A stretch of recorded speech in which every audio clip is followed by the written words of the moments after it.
Di suatu hari, lahirlah seorang pemuda bernama Sultan Syahrir.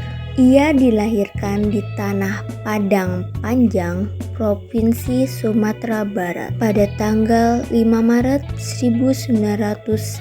Sultan Syahrir merupakan putra dari pasangan Muhammad Rasad gelar Maharaja Sultan bin Sultan Leman gelar Sultan Palindi dan Putih Siti Rabiah. Pada awal 1926, Sultan Syahrir menyelesaikan pendidikannya di Mulo atau Sekolah Menengah Pertama pada zaman kolonial Belanda. Setelah itu, ia ke Sekolah Lanjutan Atas atau AMS di Bandung. Pada 1929, Sultan Syahrir sampai di Belanda untuk melanjutkan pendidikannya di Universitas Amsterdam. Kemudian, ia menjadi mahasiswa hukum di Universitas Leiden. Sultan Syahrir juga menjadi salah satu pendiri Jong Indonesia, sebuah perkumpulan pemuda Indonesia untuk membantu perkembangan pemuda Indonesia untuk generasi berikutnya. Selama aktivitas politiknya sebagai mahasiswa di Belanda, Sultan Syahrir menjadi lebih dekat dengan aktivis kemerdekaan Muhammad Hatta.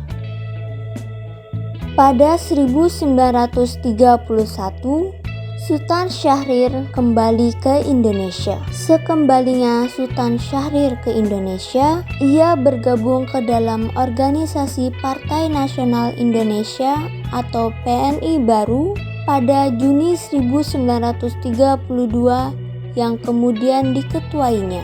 Bersama dengan Hatta, Sultan Syahrir mengemudikan PNI baru sebagai organisasi pencetakan pada kader pergerakan. Pada masa pendudukan Jepang, Sultan Syahrir membangun jaringan gerakan bawah tanah anti-fasis atau gerakan radikal ideologi nasional. Sultan Syahrir meyakini bahwa Jepang tidak akan memenangkan perang. Oleh karena itu, kaum pergerakan harus mempersiapkan diri untuk merebut kemerdekaan di waktu yang tepat.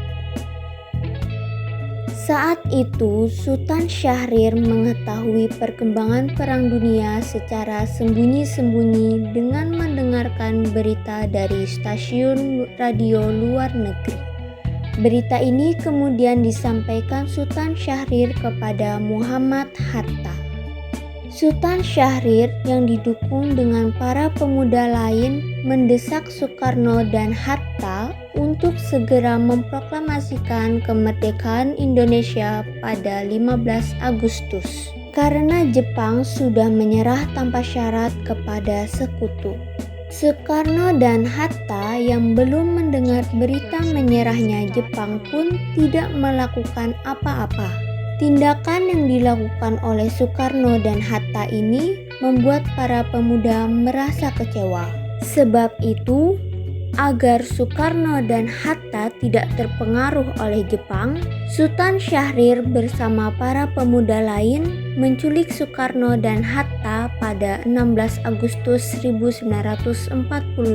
Mereka diasingkan ke Rengas Dengklok.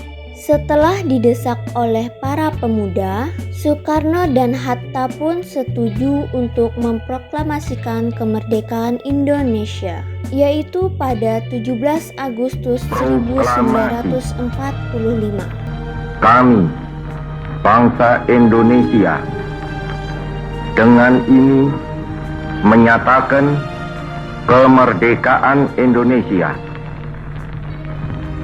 Hal-hal yang mengenai pemindahan kekuasaan dan lain-lain diselenggarakan dengan cara saksama dan dalam tempo yang sesingkat-singkatnya. Jakarta, 17 Agustus 1945, atas nama bangsa Indonesia, Soekarno, Hatta. Sultan Syahrir adalah seorang pemimpin dan Perdana Menteri Kemerdekaan Revolusioner Indonesia. Ia dianggap sebagai seorang intelektual karena Sultan Syahrir lebih mementingkan kepentingan bersama daripada kepentingan politiknya. Sultan Syahrir mengutamakan negaranya di atas kebutuhannya sendiri. Which aimed at freedom from Dutch colonial rule. From that time on, it has been our constant desire, our one ideal, our strive and struggle to become a nation again. In 1918, our national movement gained great strength, and the desire to free Indonesia from Dutch rule had become universal. In common with similar movements in other countries, my people too bent all their